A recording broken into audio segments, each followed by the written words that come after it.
Hi everyone, I wanted to do a special video on how to use and implement my fortune teller teacups that are available in my Etsy store on a daily basis for yourself. So these are a wonderful tool, but I'll go into first how and why they came about.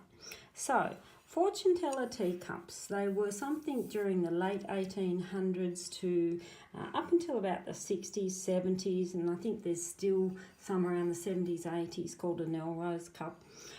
This here is one of the older ones. This here is what they call the cup of knowledge, and that actually had playing card symbols from cartomancy. And again, cartomancy goes right back to the 16th century, and I love the history of them, but they call this one here the cup of knowledge because what the tea landed on and the card symbols, if you know playing card readings, all means something. So like an ace of spades, if you had a bit of tea on ace of diamonds, that's an amazing symbol to land on. It's all about the power of money, business, success, managerial, and that's a beautiful card for it to lay on. So you have to know cartomancy in order to use a cup of knowledge. The next one's a lot more popular and they're getting rarer to actually find. And this one's called the Cup of Destiny. And it's got a lovely little verse called Many Curious Things I See When Telling Fortunes in Your Tea. And these here were made by a China company called Paragon China. And again, these were more the 20s, 30s. And they again depicted all the lovely little symbols that you see on a lot of my tea cards today. These now, Paragon Chinaware has been bought out since by Royal Dalton. So they hold the patents and the copyrights over a lot of producing these exact same cups. This one is about 1930. They are hard to find and getting extremely pricey. So mine, a lot more robust. These here are all brand new Chinaware. This particular one, it's a beautiful jet black with 24 karat gold all over it and the saucer as well.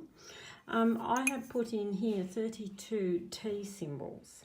And no two cups are alike. It's really what the symbols land on. These are dishwasher proof, scratch proof. The only thing is, I would say never put it in a dishwasher, a cup that has gold or silver, because it'll be your gold and silver that disappears before these do inside. So how do you use a fortune teller teacup? You can either go where you put tea directly into the cup if you wish. And if you don't wish to do it that way, you can then also just pour your tea from a pot. And you can then just dig out some leaves. So we can pour here. See how you're not getting many leaves? You can give your teapot a little bit of a swirl to try and spit out some more leaves. And you can then also have your cup of tea. It's up to you if you want to add honey, sweeteners, sugar, milk. It really makes no difference to your reading. And pretty much so what you do is when you drink your tea, you then leave a little bit of water in the bottom and then you swish it around the cup and read what the tea lands on. So let me just go into this. Whoops, I'm tipping out the cup, but I've nearly tipped everything out. This is my bad, and this is what happens when you do.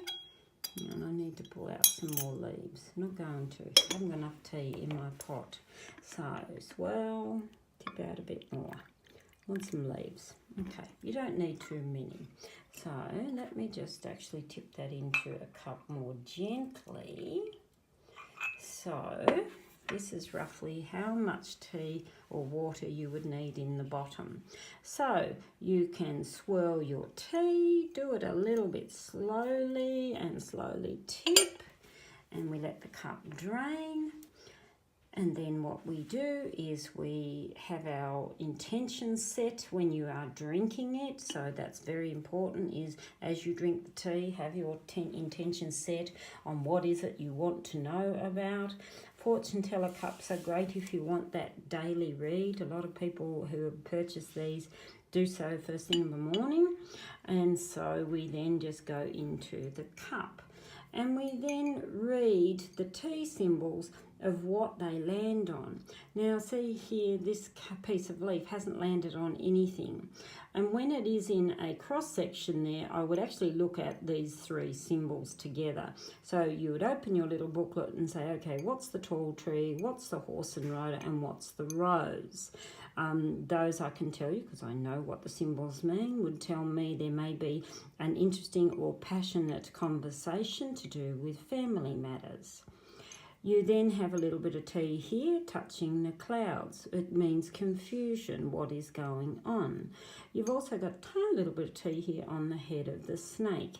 Now everyone sees the snake as a baddie. It's not always a bad thing. Snake often means renewal, where you need to interact, change, shed the old ways to allow the new in. So that is how you actually read with one of my fortune teller teacups. So click on the link below and you can see all the beautiful cups that I have for purchase. Thanks for listening.